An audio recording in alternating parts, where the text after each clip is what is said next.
नमस्कार। आज हम बात कर रहे हैं सुप्रीम कोर्ट के एक महत्वपूर्ण फैसले की, जो भारत में एडवोकेट्स की स्वतंत्रता और क्लाइंट्स के अधिकारों की सुरक्षा से जुड़ा है। ये फैसला 31 अक्टूबर 2025 को in re summoning advocates who give legal opinion और रिप्रेजेंट पार्टीज ड्यूरिंग इन्वेस्टिगेशन मामले में दिया गया था।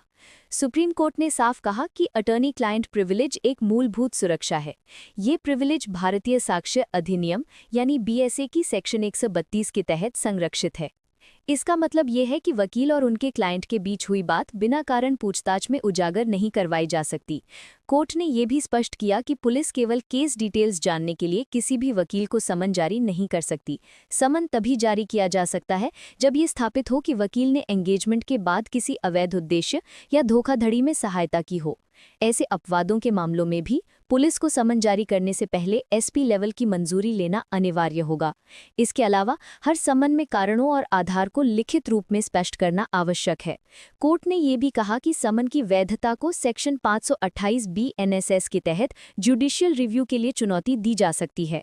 साथ ही यदि किसी वकील से दस्तावेज या डिजिटल डिवाइसेज लिए जाने हों तो उन्हें केवल कोर्ट के सामने प्रस्तुत किया जाएगा, इन्वेस्टिगेटिंग ऑफिसर के पास नहीं। एक और महत्वपूर्ण स्पष्टता ये दी गई कि इन हाउस काउंसिल इस प्रोटेक्शन के दायरे में नहीं आते। ये प्रिविलेज केवल उन्हीं एडवोकेट्स पर लागू होगा जो एडवोकेट्स एक्ट के तहत पेशे का अभ्यास कर रहे हैं। ये फैसला वकीलों की प्रोफेशनल स्वतंत्रता, गोपनीयता और क्लाइंट के अधिकारों की सुरक्षा के लिए एक महत्वपूर्ण कदम है। धन्यवाद।